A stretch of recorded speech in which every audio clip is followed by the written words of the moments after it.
Montana. For 4 long years, 7-year-old Lily Sterling had not spoken a single word, not to her father, not to the finest doctors money could buy, not even when her wealthy rancher father begged her for just one word. Her silence began the day her mother was buried. Silas Sterling had slowly begun to believe he would never hear his daughter's voice again. Then, a penniless single mother arrived at his ranch. She had a 5-year-old boy. She had a battered sewing basket. She had nowhere else to go. What she made from a few scraps of cloth would change Lily's life forever. It would change Silas's life too. Silas was the master of the Sterling Ranch. It was one of the largest cattle ranches in Montana. He owned the grass. He owned the water. He owned the very horizon that met the jagged peaks. But inside his chest, there was a void that no amount of gold could fill. Years of ranching had hardened his hands and his heart. How I had built a kingdom from the dust and the blood of the plains. Yet, he was truly the poorest man in the entire valley. The silence in his massive stone house was heavy and suffocating. This silence had lasted for 4 bitter, agonizing years. Ever since the scarlet fever took his beloved wife, Mary. The finest doctors Silas could find had examined Lily. Each offered a different explanation. None could give him his daughter's voice back. Silas grew hard as the mountains. He grew cold as the frost that gripped the windows in December. He forgot how to hope for a better tomorrow. He forgot how to love the world he had conquered. Then, on a Tuesday in April, the world began to shift. The panic of 1893 had ruined families across the West. Banks failed. Mines closed. Jobs vanished. One desperate widow was now coming up Silas Sterling's road. A wagon creaked up the long gravel drive. The wood was weathered, splintered, and gray. The wheels groaned under the weight of a shattered life.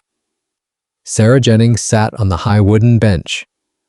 Her hands were red and trembling against the worn leather reins. She was 30 years old. Grief had made her look older than 30. The economic collapse had destroyed every foundation of her family. Her husband, a miner in Butte, had died in a mine collapse.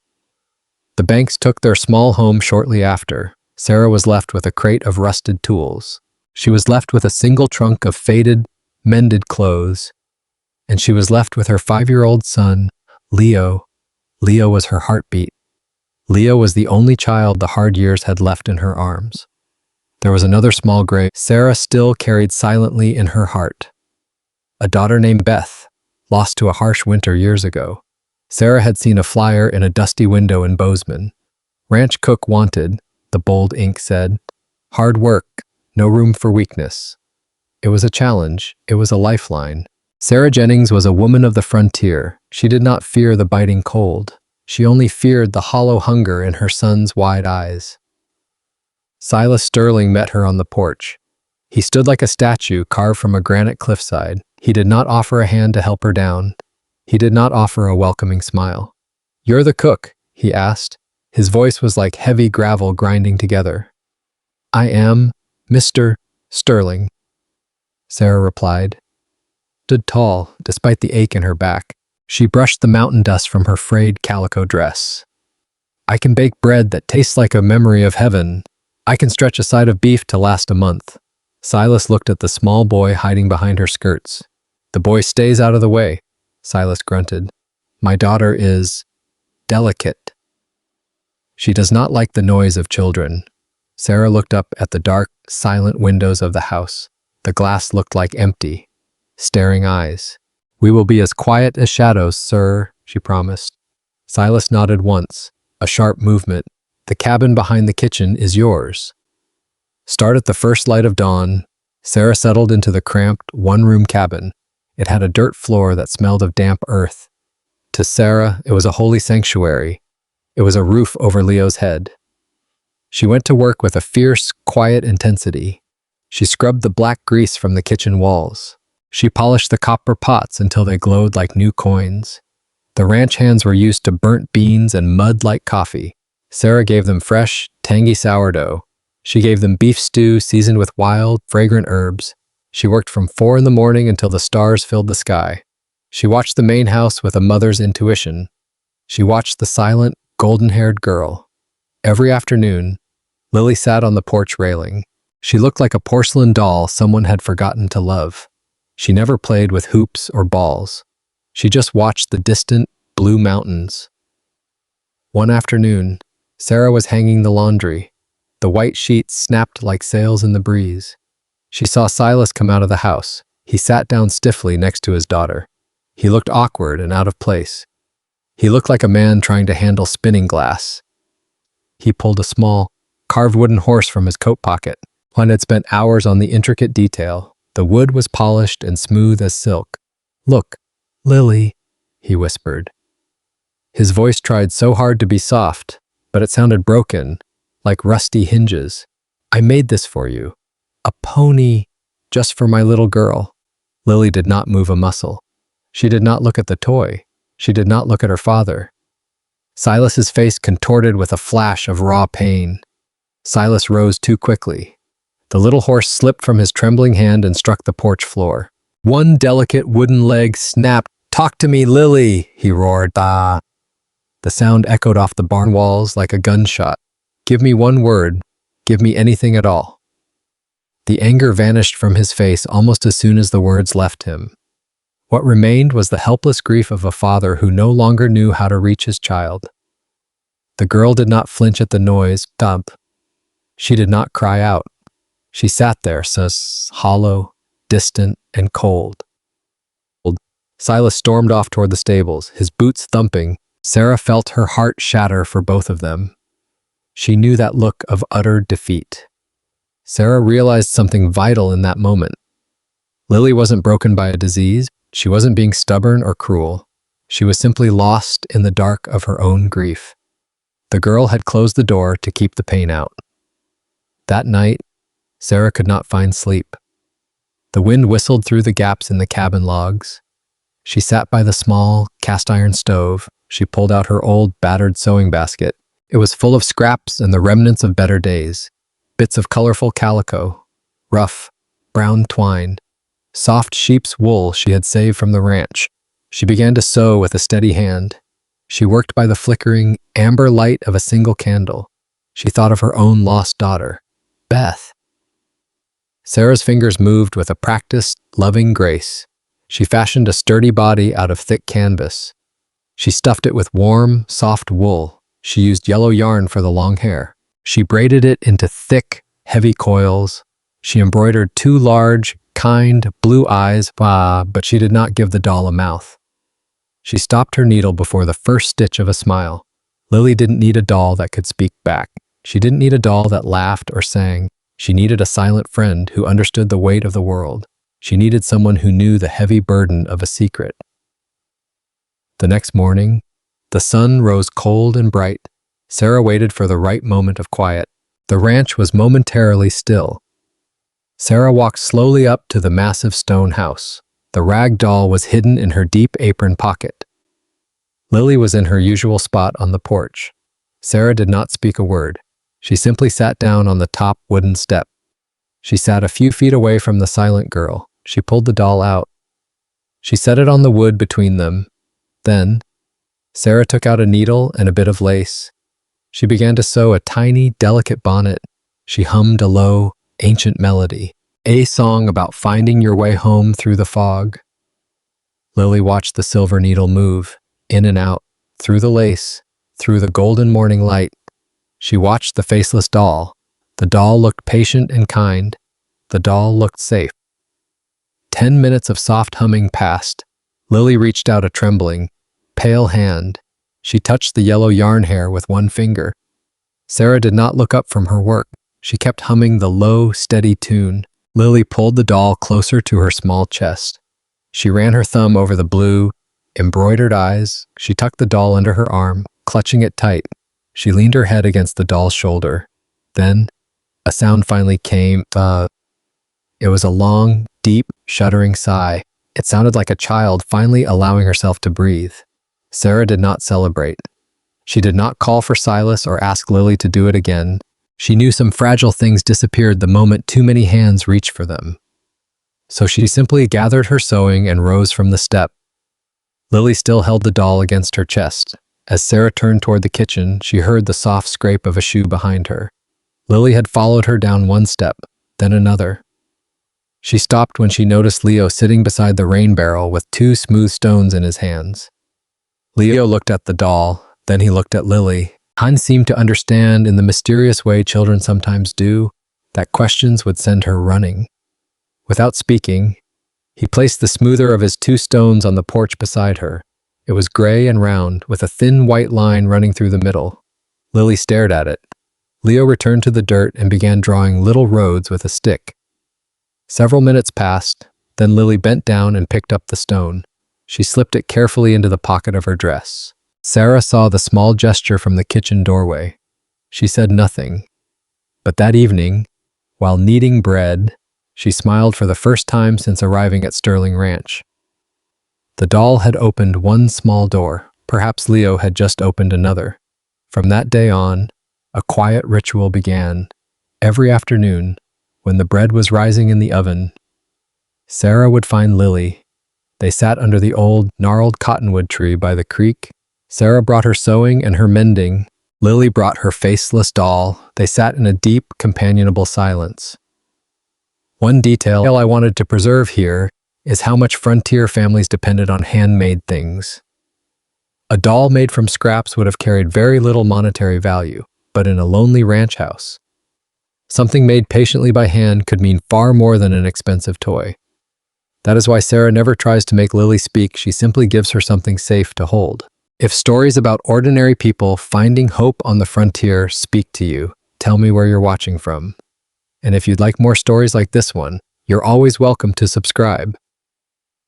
Silas Sterling noticed the change. He saw his daughter carrying that ragged, mouthless thing.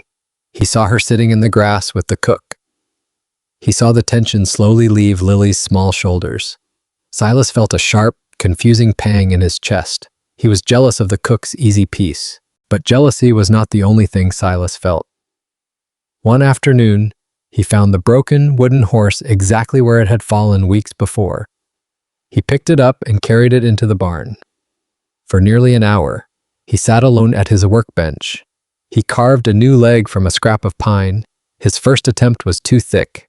His second was crooked. The third finally fit. When he finished, Silas carried the little horse toward the cottonwood tree. Sarah was mending a shirt beneath its branches. Lily sat beside her with the rag doll tucked against one hip. Silas stopped several feet away. The old instinct rose inside him. He wanted to call Lily's name. He wanted to tell her to look at what he had repaired. Instead, he remembered the way Sarah sat beside her without demanding anything. Silas lowered himself into the grass. He placed the wooden horse between himself and Lily. Then he waited. For a long time. Nothing happened. Sarah kept sewing. Silas kept breathing. At last, Lily reached toward the wooden horse. She touched the repaired leg. Then she pushed the rag doll a few inches toward her father, as though introducing two silent friends. Silas stared at the doll. His eyes suddenly burned. He did not reach for Lily. He did not ask for a word. He merely whispered, "Thank you." Lily looked at him for one brief second. It was the first time in what felt like years that his daughter had truly looked into his eyes. Silas carried that moment with him for the rest of the day. One evening, the shadows were a deep, bruised purple. The smell of roasted venison filled the warm kitchen. Silas cornered Sarah by the heavy wooden table. "What are you doing with my daughter?" he demanded. His voice was sharp and defensive. Sarah did not back away from him. She looked directly into his winter sky eyes. "I am giving her a friend, Mr. Sterling." "She doesn't need a doll made of trash." Silas spat. "I bought her dolls from the finest shops in Paris. Porcelain faces, silk dresses." "Lily doesn't want something fine," Sarah replied firmly. "She doesn't want something that can shatter if she drops it. She wants something that feels like it has a real heart." Silas flinched as if she had struck him across the face. He turned on his heel without a word. But he did not tell her to stop. As the weeks passed, the panic tightened its icy grip. Cattle prices fell, and the ranch began losing money with every passing week. He spent his nights in his dark office. He stared at the ledgers until his eyes burned red. Sarah saw the heavy toll it was taking. She saw the way his fine wool coat hung loose on him. She saw him pacing the hallways at 3 in the morning. One evening, she brought him a tray of food, hearty beef soup and thick, toasted bread. Silas was slumped in his leather chair. His head was buried in his rough hands. "Eat something, Silas," she said softly. It was the first time she had ever used his name. He looked up, surprised by the intimacy. "Why are you still here, Sarah? I haven't been able to pay your wages in a month. The ranch is bleeding out on the ground." Sarah set the tray down on the desk. She walked around behind him. She placed her warm hand on his tense, iron shoulder. "I'm not here for the gold, Silas. I'm here because this ranch needs a heart to beat, and so do you." He reached up slowly. He placed his rough, calloused hand over hers. His touch was desperate and human. For a brief moment, the debt didn't matter. Then, Silas pulled away, retreating back into his shell. "I can't," he whispered. "I have nothing left to give anyone." "You have Lily," Sarah reminded him gently. "She is trying to find her way back to you through the dark. Don't close the door on her when she gets there." Silas looked toward the kitchen doorway. Lily was sitting on the floor beside Leo, the mouthless doll between them. Leo whispered something that made Lily's eyes brighten. Sarah watched both children with the quiet patience of a mother. For one brief moment, Silas did not see a cook and her son. He saw warmth in a house that had been cold for 4 years. And the thought of losing that warmth frightened him more than losing another acre of land. The following Sunday brought the first warm afternoon of spring. Most of the ranch hands had gone into Bozeman. For once, the great house was quiet without feeling empty. Sarah carried a basket of clean linens toward the clothesline. One of its handles had nearly torn loose. Before she could adjust her grip, Silas appeared beside her and took the heavier end. "I can carry my own laundry," she said. "I know. Then why are you helping?" Silas glanced toward Lily and Leo in the yard. The children were arranging pine cones around the mouthless doll as if building it a tiny village. "Maybe I'm learning that knowing someone can carry something doesn't mean you should always let them carry it alone." Sarah looked at him. There was no arrogance in his face this time, only a tired man trying to become softer than the life he had lived. They walked to the clothesline together. Silas held one end of a white sheet while Sarah pinned the other. A gust of mountain wind filled the cloth between them like a sail. For a moment, Sarah could not see him. Then the wind dropped. Silas was still there. Their eyes met over the edge of the sheet. Neither spoke. Sarah returned to her basket, but something had changed. Later that evening, she found a bundle of dry firewood stacked neatly beside her cabin door. Silas never mentioned it. Sarah never thanked him aloud. Yet when she served supper, his portion of bread was still warm from the oven before the healing could take root. The real storm arrived. In early May, a black carriage rolled up the gravel drive. Silas's sister, Margaret, arrived from Chicago. Margaret had spent her life believing that reputation and discipline could protect a family from ruin. She loved the Sterling name fiercely, but she often confused control with care. She looked at the rugged ranch with deep disdain. She looked at Sarah like she was a dirty stain on a fine rug. "This is utterly unacceptable, Silas," Margaret declared. They sat in the formal, cold dining room. "The girl is living like a common savage, clutching a filthy bag of dirty rags. She is finally happy." "Margaret," Silas said. He sounded weak and exhausted. "She is stagnant," Margaret countered with a sneer. "I have found a proper school in Chicago. They believe strict routine and isolation from distractions may help her speak again." Sarah was serving the coffee in the corner. She felt a sudden, violent wave of nausea. Sarah had heard enough about such institutions to fear what strict isolation might do to a grieving child. "Lily does not need to be forced into speaking," Sarah said quietly. "She needs to feel safe enough to want to." Her voice trembled with a hidden, protective rage. Margaret turned her cold, gray gaze on the cook. "Hold your common tongue, servant. This is a Sterling family matter." "Sarah is right," Silas said, but his voice lacked conviction. He did not look up from his plate. "But Silas," Margaret hissed, leaning in. Think of the sterling name in the papers. You cannot have a mute heiress running this empire. The neighbors in town are already talking. Sarah looked at Silas, her heart in her throat. She waited for him to defend his daughter. But Silas stayed quiet, retreating into the shadows. That silence answered Sarah more clearly than any insult Margaret could have spoken. She had expected cruelty from a stranger. She had not expected cowardice from Silas. For weeks, Sarah had watched him slowly return to his daughter. She had watched him repair the wooden horse and learn to sit quietly beneath the cottonwood tree. She had begun to believe the coldness in him was finally thawing. Now she wondered whether she had imagined all of it. That night, Sarah opened the old trunk in her cabin. Leo was asleep beneath the patch quilt.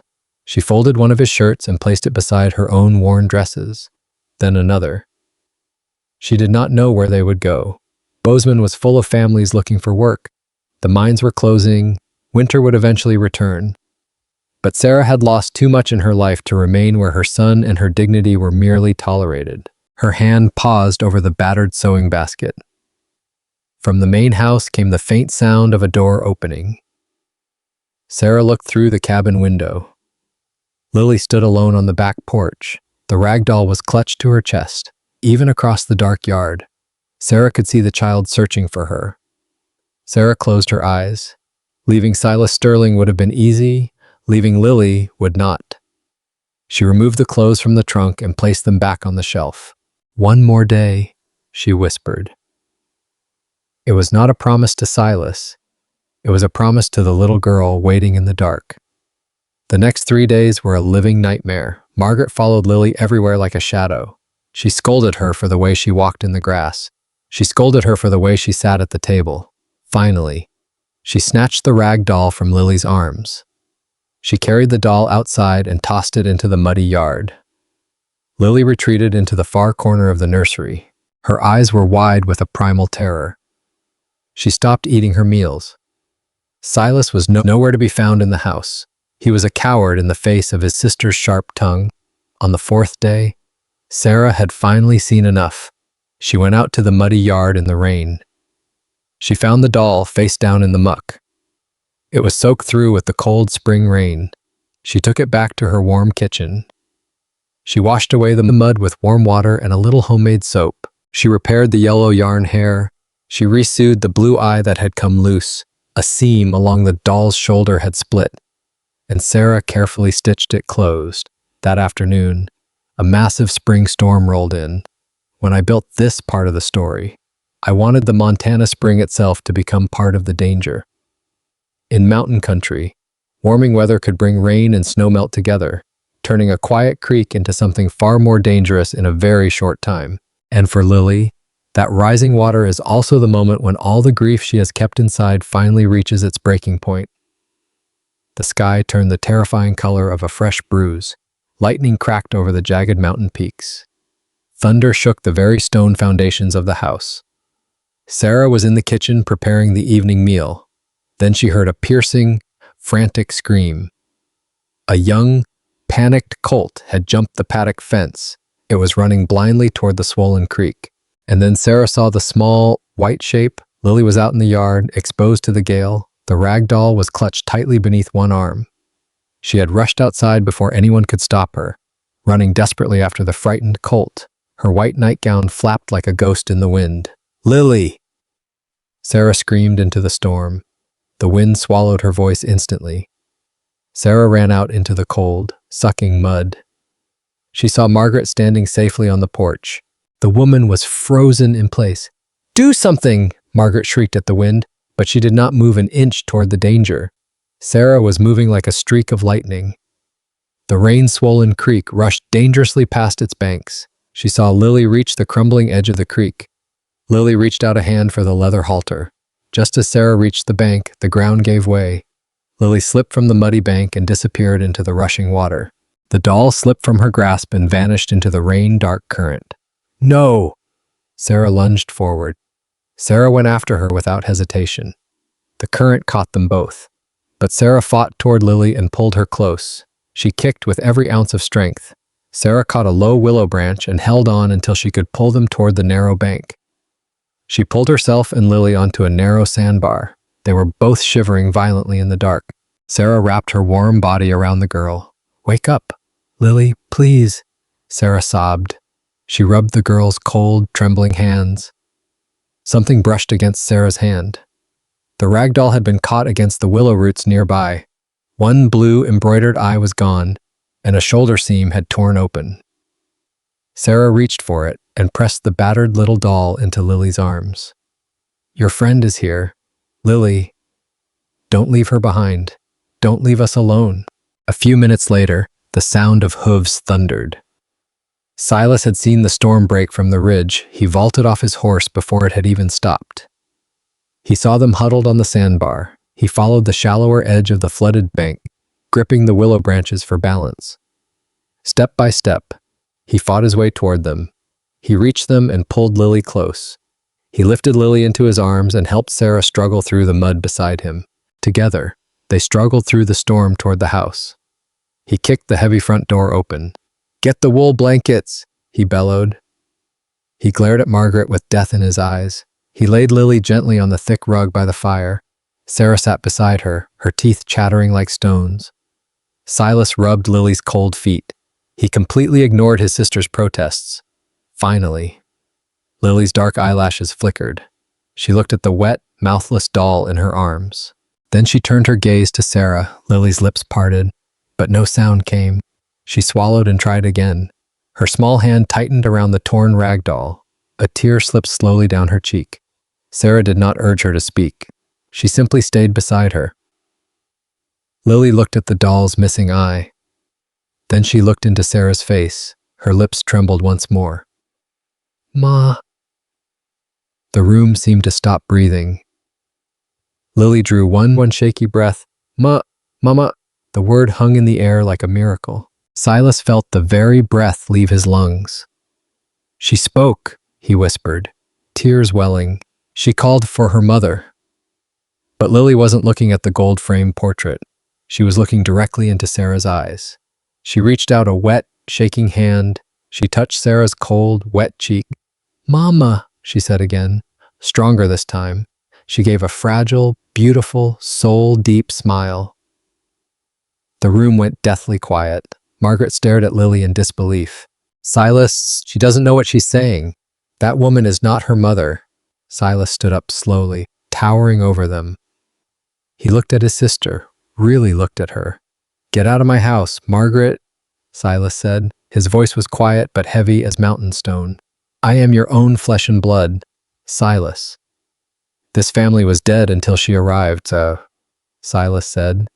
He looked toward Sarah, his voice shaking. "She saved my daughter's life tonight. She saved my very soul from the dark. Go back to Chicago, Margaret. And don't you ever come back to this valley." Margaret sputtered and tried to speak, but she saw the cold iron in his eyes. At the doorway, Margaret looked back at Lily. For the first time, and anger gave way to something that looked almost like regret. She left without another word. Silas turned back to Sarah on the floor. He knelt in the mud and the puddles of water. He took Sarah's scarred hands in his own. "I'm so sorry," he whispered. For the years of frozen silence, Sarah looked at him through a veil of hot tears.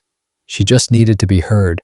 "Silas, and you needed to learn to listen again." Long after the house had gone quiet, Silas remained beside the dying fire. The battered rag doll rested on the table before him. One eye was missing, its shoulder was torn, yet Lily had held it as if it were the most precious thing in Montana. Silas thought of all the expensive gifts he had bought. Sarah had offered something simpler. She had stayed, for the first time. Silas understood that love could not be ordered. It could only be given and received. Before dawn, Silas went upstairs to Lily's room. She was awake beneath a pile of wool blankets. Sarah slept in a chair beside the bed, exhausted, one hand resting near Lily's pillow. The damaged rag doll lay between them. Silas stood in the doorway for a long moment. Then Lily noticed him. Her fingers tightened slightly around the blanket. Silas approached slowly and sat on the floor beside the bed. He did not ask her to speak. He did not mention the word she had finally given Sarah. Instead, he reached into his pocket. The repaired wooden horse rested in his palm. I was wrong, Lily, he said quietly. I thought loving you meant finding a way to make you come back to me. He placed the horse beside the rag doll.